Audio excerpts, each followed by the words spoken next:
Hey everyone, I'm Kat, your host. Welcome to the Austin Downbeat. This is episode number 80. As we close out this year, I just want to say thanks again so much for everyone that's been watching and supporting as we grow and grow. It's very exciting, and some really cool stuff is coming up for 2024. So stay tuned. As you know, if you want to check out who is playing in Austin this week, go to Instagram at Austin Downbeat and check out my page. And you can always find at least a few people each day of the week I release the episode, where they're playing and all that jazz. So it's really helpful. I even use it when I find myself having a free night and I'm like, I want to go see some music. I literally go to my own social media and I go, what did I write? Um, anyway, so at Austin Downbeat on Instagram, you can follow along. My guest tonight is Ruby Dice. I've been watching Ruby for quite a while now. She just released an album this year in 2023 called Not in Love. I got to see her play live just several weeks ago. She's so good. And just when I sort of think I know what I'm going to get, I get something a little bit different. I love artists that surprise me and kind of keep me and my ears on my toes. So Ruby does that. She's an absolute sweetheart. She plays the bass. So I have another badass female bass player on the show. And I'm just really digging what she's doing. So please enjoy my conversation with the beautiful Ruby Dice. All right. Welcome to the show, Ruby Dice. I'm so happy to have you on. You've been on my list for a long time. Thank you. Thank you for having me. Of course, of course. I love I love the fact that you do such a good job and a regular job of kind of letting us in to your life outside of gigging and playing. And you do a really good job of just kind of like rounding out the humanity of being an artist in this town. Is that something that comes naturally to you? Oh, thank you.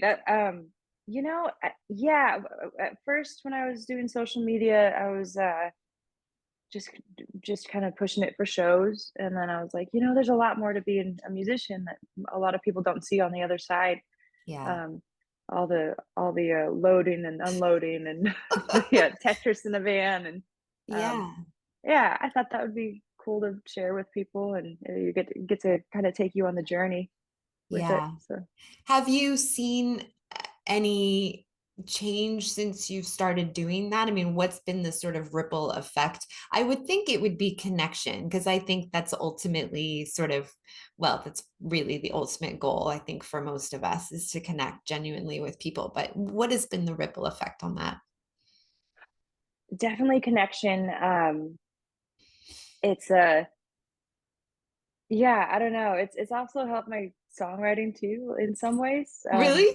Being able to learning how to communicate with people on that format Hmm. um, has made it easier to be like, all right, like how if I'm trying to convey an idea about something that's happened to me or a friend of mine that I'm writing about, how do I convey it in the shortest and sweetest amount of time where Uh, it's relatable to people? So oh yeah, yeah. I guess I never thought about it like that. That's really cool.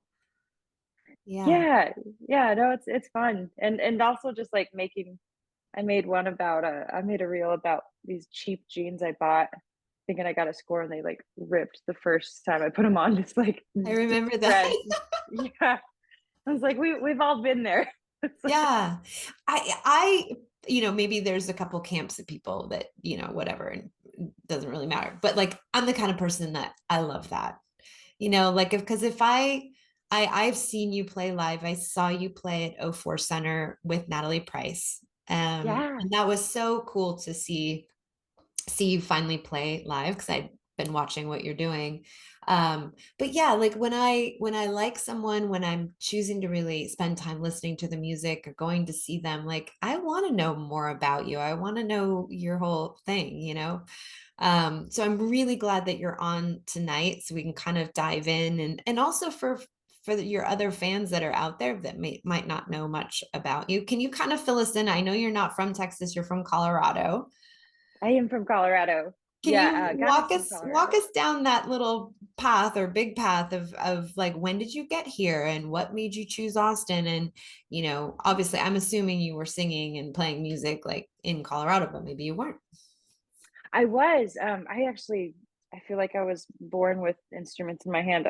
Oh, cool. I lucked out. My whole family plays. We had a little church band that we had all throughout my childhood, and I played bass in Gunnison, Colorado, with a lot of songwriters around there. Just kind of fell in love with music. I never thought, kind of being a blue collar kid, that I'd be making music for a living, but yeah, I've really lucked out with that. Once I moved to Austin, I was mostly just playing bass, and then I had some band members make me start kind of singing backups, and that kind of took off from there. I was like, oh, I think I might actually be able to do this. I was pretty timid with singing when I first moved here, so um, Yeah, well, I'd say that you have definitely crossed that threshold. You come across as being 100% comfortable. Are you 100% comfortable now? after a lot of hours, yeah, yeah, yeah, it's definitely learning what my voice can and can't do has been a lot of trial and error, but it's been fun. Are you kind of building the plane as you fly? I mean, because I feel like Oh yeah, once you jump into that seat, it's kind of like, yeah, I mean, I think a lot of artists spend a lifetime learning about themselves, right? So I feel like yeah, you're kind of like, just yeah, keep doing uh, it. absolutely, yeah, yeah, definitely building a. Yeah, I think the wheels went on last on the plane on this project, but So so now you can finally land the plane at least. yeah, yeah, It's better than the wheels coming off. it's true, it's true. You I've should been in write a a song plane where, about that. yeah, yeah, I actually was in a plane once where a wheel did come off. That was was Oh an shit. interesting trip. Yeah, Did it come off? When did it come off? Like, we were getting ready to take off, and it was like an international, like flying across the Atlantic Ocean, and we're getting ready to take off, and they like stopped everything, and like you could, everybody's rushing around staff wise, and I was like, something's not right, and like, yeah, sure enough, I look out the window, and they're ripping one of the wheels off. I think we were all sitting on the runway for like 5 hours while they changed a tire. oh my gosh. Yeah, that's the extreme version of being on the side of the road, getting a tire fixed. Yeah, Crazy. All right, back to music. So you've played bass your whole life, basically, or what other pretty. instruments do you play? I started bass around 14. My sister was I played flute before that. Me Um, too. did you? Oh yeah, Yes, I awesome. was flute from second grade all the way till, I mean, I don't play Wow. anymore, but yeah, I started really, really young. That was my instrument. Yes. Do the marching band and all I that? didn't do marching. I did orchestra. I was second chair. I couldn't beat out that darn Becky Dang. Tauber. She kept being first chair. Damn you, Becky. There's always a talented Becky. Dang it. Yeah. Yeah. I love that. Yeah. Um, yeah, playing bass. I didn't want to do it at first. Actually, my um, the person that was leading the music in the church I was playing in, when my sister moved, she was the bass player, and they're like, "Well, you have 2 weeks to learn this set," and gave me a bass. And yeah, I thought it was so dumb at first, and then I started playing with rock and roll bands, and that changed my mind a little bit. So, Yeah. I just had Kenny Chesney's bass player, Harmony. Do you know Harmony? I do, yeah. I was hanging out with her the other night. Awesome. Because I was like, this is so sweet. I have another badass, like, female bass player coming on the show. I love that. I love that so much. Bass gets a lot of shit sometimes, like bass players, there's a lot of jokes or whatever, but like it is definitely when I'm listening to music, I'm constantly listening to music, and it's drums and bass that I really pick up on, I think the fastest, and certainly more some songs more than others, but it's one of those sneaky instruments because without it there's a huge difference when you don't have a bass line playing in a song. And I think it's unfortunate that sometimes there are like, a little bit of jokes or whatever about a bass player, but it is a really important instrument. And if you don't have it, you definitely know you don't have it. Absolutely. Yeah, it's definitely the glue that connects the vocals to that kick drum. And Yes, it is. Yeah. Yeah. So I love it. I've played guitar and flute and drums and that kind of stuff. I grew up playing instruments as well. But I've never had my hands on a bass, and I've always been like, I don't know. It always felt a little otherworldly to me. Like, ooh, this is a world of the music that it almost feels like it feels percussive, but it almost feels harmony-ish in the way that am I anywhere close to being like descriptive of it? Like it almost feels like it oh fills yeah. in like the way a harmony would. Yeah, yeah, especially those walking bass lines where you're hitting all the notes in the chords separately and like just making the song swing with it. It's Yeah. yeah, Yeah. yeah, that's cool. Is it so have you ever played guitar as well? Yeah, actually, I would fiddle around on guitar, and like this year, I've really like been trying to hone in and learn how to play. I've been doing solo shows by myself in the airport, and uh, Yeah. Okay. yeah, You yeah. have. I saw that. And Oh and yeah. I guess ultimately the question is like, maybe bass is easier because you've been playing it longer, but what is the difference between singing and playing guitar and singing and playing bass? Like, is there a brain kind of difference? Definitely. Yeah, Yeah. yeah. That's for me, bass is easier just because I've done it so many more hours. I go over to guitar and I get a little lost sometimes on the rhythm because it is so different. Yeah. And um, yeah, you're strumming at different patterns than you would be plucking. And I feel like I get to cheat a little bit with the bass. Is like if I'm off while I'm singing, I can always just like wait for the kick drum to hit and okay, there it is. Like You have your own like click track, like your I own do, yeah. metronome to just hop back in. I love it. Do you have to press as hard? You know how like you have to get your calluses for guitar. Do you have to get calluses for bass as well? Do you have to push They hard? You do. uh well, not necessarily push hard, but they're different calluses. They tend to be like more on the meat of your Yes. finger versus like the tips where Oh, guitars. oh, Yeah, okay. yeah. Um, Okay. So you're gonna have I'm like a really calloused, rounded out calluses when you yeah, get good at both. You'll be yeah. like, this one's covered. Practice practice my fingerprints off. Yeah, exactly. Yeah, that's crazy. So you've gotten a chance to play with some of my favorite people. Like I was reading your bio and I was like, Charlie Crockett, I just saw him in concert. So freaking good. So Yeah, good. so So good. smooth. Brian Wilson, like talk about that. How did you get the opportunity to play with some of the greats like that? Charlie, I got to play just from playing around town here. Yeah, it was a gig at Sea Boys, and we were just everybody was just kind of jamming, and That's that amazing. yeah, that was really cool night. And then the Brian Wilson thing, I got to go on two separate tours with the opening bands, and they had us sitting in on a few nights and getting to sing, and it was really cool to. Uh, at the time, I didn't realize what a big deal that was until I was like, oh shoot, that's the guy from the Beach Boys. Like, yeah, Yeah. Yeah. um, I I didn't know a lot about growing up in the church. I didn't know a lot about secular music. So when I got to Austin, it was kind of like just getting thrown in and learning who everybody was. Yeah. How many years have you been here so far? 10 years. Okay, me too. Yeah, a Oh little no. be 11 in next year. And how do you feel like, I feel like I remember talking, I can't remember who it is, but I remember earlier on, probably in my first year of doing the show, someone was like, you got to talk to Ruby Dice. She's so badass. And so, and I wish I could remember who it was.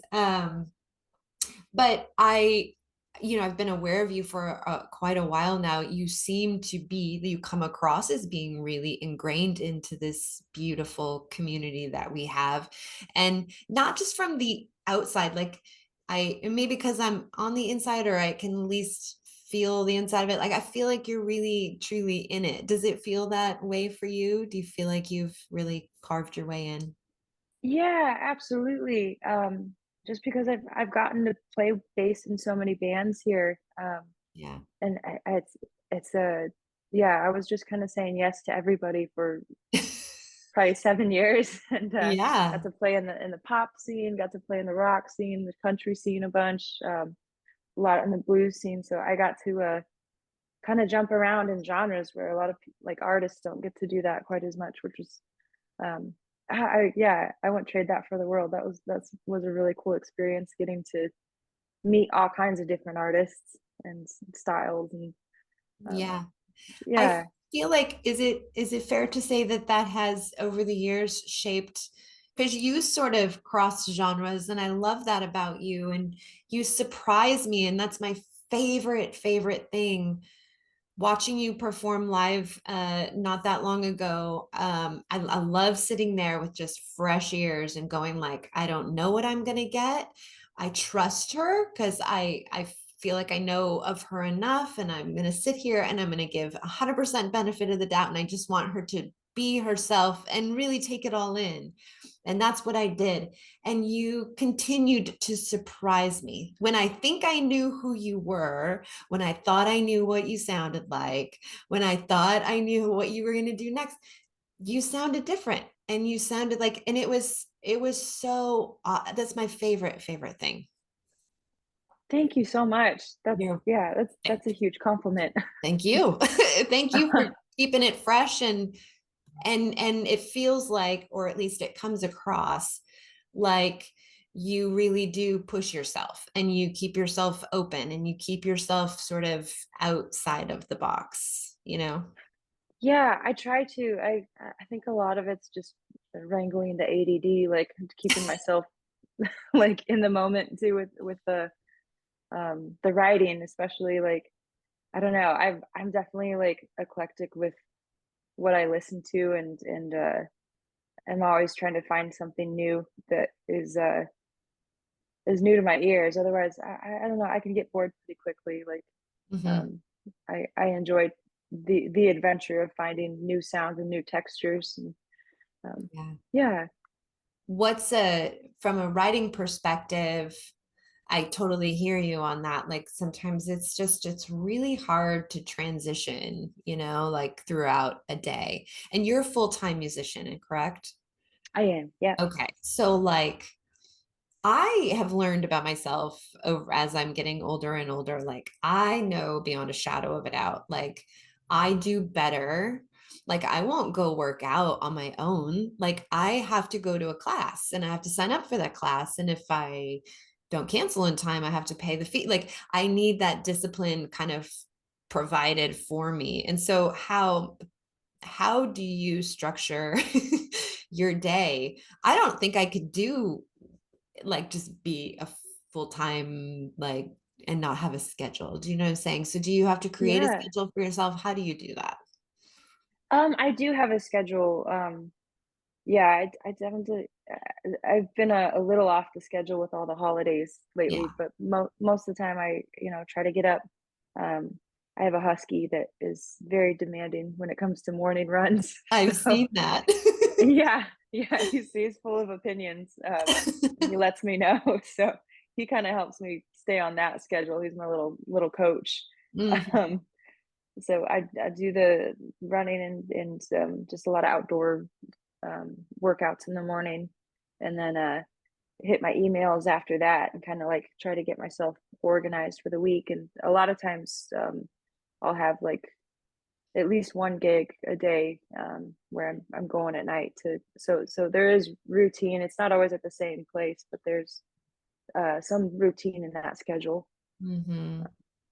Yeah. Yeah, And then from the writing perspective, which kind of demands a different mindset, how and I don't know if you're like me, like I get inspired in the most inopportune times, right? I mean, thank goodness for phones and texting myself or voice messages, memos or, scratches of paper, but um you're actually writing songs and you're actually performing them and recording them.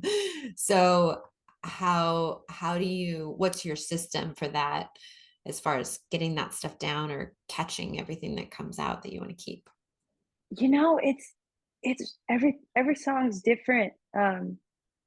That's one thing too with the songwriting. I try to mix up the way I write, just so I do get different feels and different sounds. And um, yeah, I've been writing a lot in the car this year, just sitting in traffic, and like by the time I get home, a lot of times I'll have a verse and a chorus, or if I am on a roll, I can have a whole song done by the time I get off the highway. Um, which Wow. that's kind of cool. Yeah. Well, It is and really you, cool. yeah, I just put my recorder on and just start singing, and a lot of them sound terrible in the voice memos at first, but then you kind of find where it is, and yeah. And then if I'm starting from scratch at home, a lot of times I'll play bass if I want it to be funky. If I want it to be like more singer songwritery, I'll start on the keys because I'm not very quick with the keys yet. Mm, Um, so that will slow me down, and mm. sometimes slowing your brain down to uh, just push down things that you don't Yeah, necessarily do every day. Um, yeah, yeah, there's more um, vulnerability, I guess, on instruments that I don't play well. So yeah, I don't know. It's definitely mix it up. yeah. And I wonder if that comes across sometimes too. Like if you are playing the piano and it is forcing you to kind of go slower, I wonder if that comes out in the song. Absolutely, yeah, yeah, yeah. Yeah. I wrote one a while back, and I was like, oh man, I don't think I've like I don't write very many love songs, so that's like two of my love songs I've written on the keys, and I'm like, oh, that's okay. That's the love instrument, I guess. Yeah. Or maybe just kind of makes you slow down a little bit and feel your heart. Yeah, absolutely. Yeah. Let's talk about the album that you put out this year called Not in Love. I find it ironic that your top two streamed songs are Let's Get Married and Not in Love. Yeah, yeah. And It where was are we landing on that? Which side of the fence are we landing on? I found that to be so funny. I was like, I love it. They're both such great songs. I mean, the whole album is great. It's just so funny. So can you talk a little bit about that album? And I mean, do you tend to kind of carry or want themes inside of an album, or what's your approach on that? Because it's so different for everybody. this one was a bit of a surprise uh thing. I sent Gordy Quist from Band of Heathens a bunch of songs, Mhm. and he kind of picked out which songs he was like, oh, these are the keepers. These ones have like fluidity, and ended up making a uh not a love hate album, just an album that fully encompassed the good times and the struggles and all of that of a relationship. Yeah. Um, so yeah, that was definitely a surprise to me when it the way it came out. I was listening to it, getting the track orders down, and I was like, yeah, there's definitely a storyline in here that I wasn't expecting to have, which was kind of cool. Yeah. Um, Does it line up with your own life, or is it just something that's sort of, you know, um, derived from just, the bunch of them together? Oh, hi. yeah, he always likes to pop in on my my Like, videos. yes, I'm the real star. Yeah, yeah, he really is. No, it definitely lined up with my own life. It was a year of uh, growth with my partner and I, who happens to be playing guitar in my band as well. So yeah, Awesome. yeah. But no, it was a yeah, it was necessary growth for sure, and you don't realize you're writing about yourself sometimes until it's out. Yeah. Yeah. Does it feel once you put it out, did you feel a sense of release, a bit of punctuation personally? Is there something that kind of gets punctuated for you and a bit of closure? Yeah, absolutely. I think putting any music out really uh once it's out there, Yeah. it doesn't feel like it belongs to you as much. Mm. I mean, you still technically on the rights and all that aside, but like I don't know, that's something that you just kind of release to the world, and you let other people see and feel what they want to feel about it, and Yeah. uh, relief, but also nervousness. Like, oh, what are people gonna think about this song? You know? Yeah. But Do you care? Do you care what people think? I mean, I'm assuming you're human and we all do, but like where are you at with that relationship of kind of caring about it? 'Cause you come across as very confident and so you're so good. You're so talented and you are so good at what you do that I think sometimes we see that and we think like, oh, well, they're bulletproof or they don't ever have imposter syndromes. But I've talked to enough people that are like that shouldn't have it, that are like just absolutely struggle with imposter syndrome. Even when you're like, I'm like sitting over here going, are you nuts? Do you know what I mean? So it's very normal to have it, um, but then I've met people that are just don't give, they just don't even care what people think. So where are you at in that sure. whole relationship with it as you grow? The caring what people think thing, I'm probably somewhere in the middle with that. Like, I definitely want to make things that will be relatable to people and be able to help people go through whatever, whether it's happy or sad or like, try to fully encompass emotions in different songs.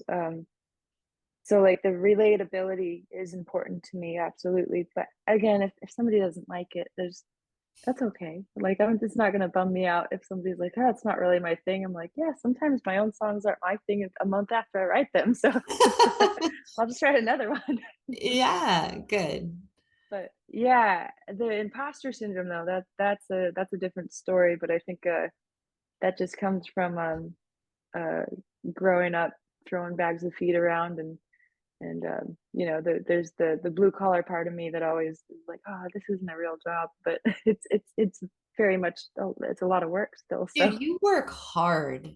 I see what you do and you work hard. Like you're hustling and you're doing the thing. Like it's not like you're just like, oh, I'm out here trying. No, you're actually doing it, you know? thank you. Yeah, yeah, Like, it's yeah, yeah, keep pushing one day at a time. yeah.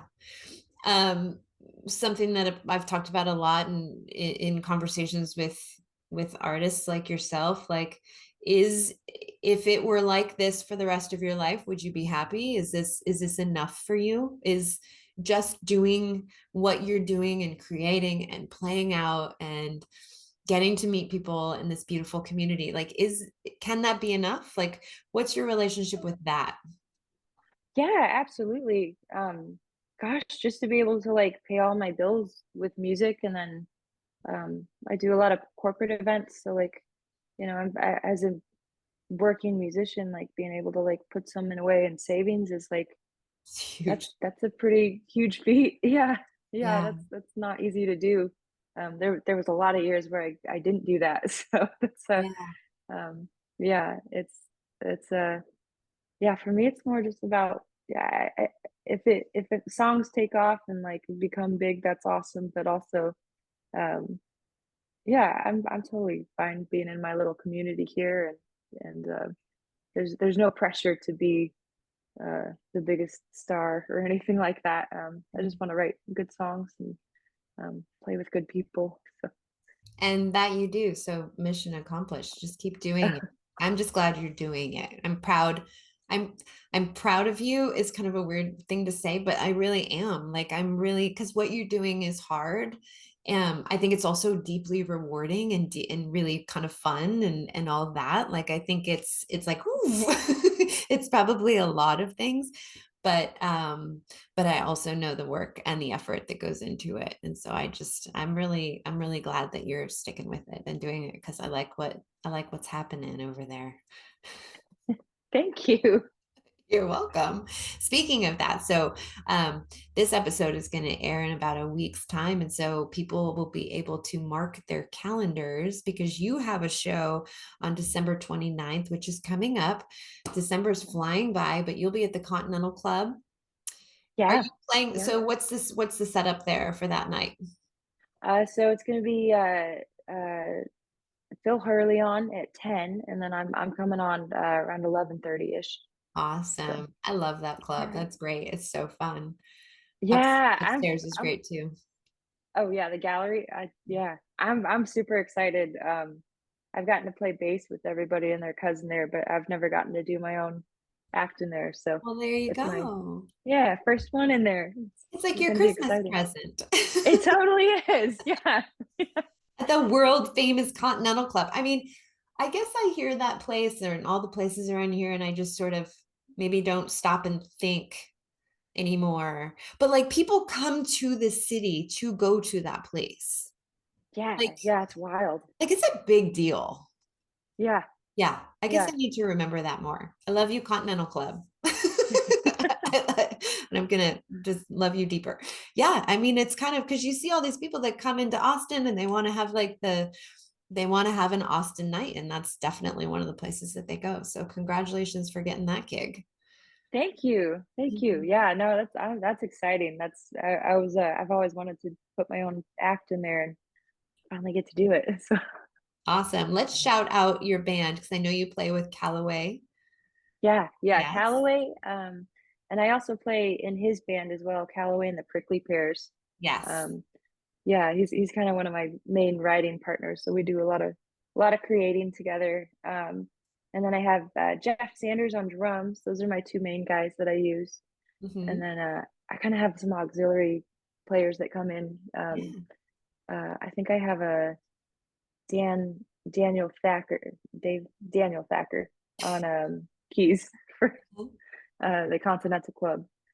But Awesome. yeah, Very cool. And then what are you doing in the new year at the White Horse? so Callaway and I are actually mixing our bands together, so it's going to be Ruby Dice and Callaway and the Prickly Pears. So that's going to be every other Monday at 8 o'clock. I think Ja- January 8th is the first one. So 8th and then 2 Mondays after that. So we're going through until South by, Oh, at least sweet. on that. Yeah, yeah. So there'll Mm. be time to come out and we're just going to play a lot of really dancey songs.